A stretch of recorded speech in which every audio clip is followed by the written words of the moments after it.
আসসালামু আলাইকুম। Sports talk with আশিকে সকলকে স্বাগত জানাচ্ছি। আপনাদেরকে দুইটা ভিডিও ক্লিপস দেখাবো, তবে তার আগে বলতে চাই যে আপনাদের কাছে দেশপ্রেম আগে না স্পোর্টসম্যানশিপ আগে? অবশ্যই আপনাদের কাছে দেশ আগে বা দেশের সাফল্যটা আগে। মেহেদী হাসান মিরাজ আজকে সালমান আলী আঘাকে যেভাবে রান আউট করেছেন, এইটা নিয়ে সালমান আলী আঘা অনেক ক্ষোভ প্রকাশ করেছেন এবং আহ, আহ, তারা বলছেন যে এটা নাকি স্পোর্টসম্যানশিপের বাহিরে। ওকে ফাইন, তাহলে আপনাদেরকে একটু মেহেদী মিরাজের রান আউটের একটু ধরনটা দেখাই। সালমান আলী আঘা পায়ে যখন বলটা আঘাত করলো, তখন সালমান আলী আঘা বলটা নিজ হাতে তুলে দিতে গিয়েছিলেন।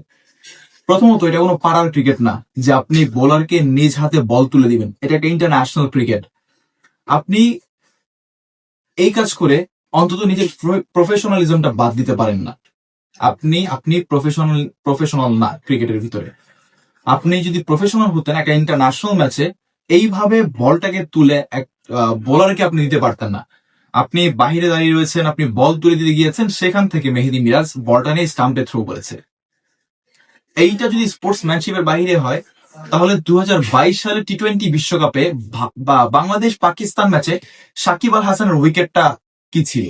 তখন তো শাদাব খান প্রেস কনফারেন্সে বলেছিলেন যে যদি আম্পায়ার সেটাকে আউট মনে করেন তিনি আউট দিবেন, এবং তিনি আউট দিয়েছেন।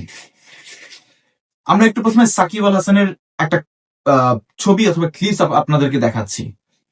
সাকিব আল হাসান যখন ব্যাটিং এ নামেন, তখন শাদাব খান বোলিং এ ছিলেন, এবং শাদাব খানের যে উইকেটটা তিনি আপিল করেছিলেন, সেখানে বলটা ব্যাটে হিট করে, গ্রাউন্ডে হিট করে বলটা চলে গিয়েছে অফ স্টাম্পের বাহিরে দিয়ে, অর্থাৎ সিক্স স্টাম্পের বাহিরে দিয়ে, এবং শাদাব খান এলবিডব্লিউ আপিল করেছেন এবং আম্পায়ার সেখানে আউট দিয়েছেন। সাকিব আল হাসান রিভিউ নেওয়ার পর ক্লিয়ারলি দেখা গিয়েছে সেখানে প্যাডের সাথে কোনো সংযুক্তি নেই।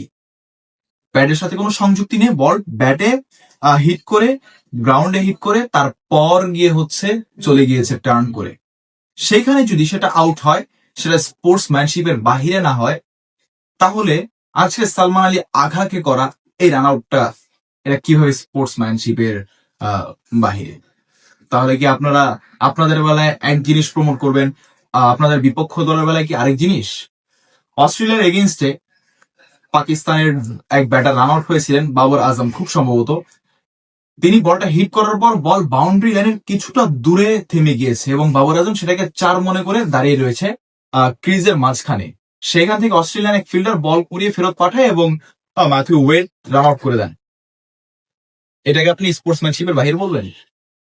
আগে নিজেরা প্রফেশনালিজমে আসুন, নিজেরা প্রফেশনাল হতে শিখুন, তারপর না হয় আপনারা স্পোর্টসম্যানশিপ নিয়ে আপনারা আলোচনা করবেন। বাট আগে ল জানুন, তারপর ক্রিকেটটা খেলুন। ধন্যবাদ।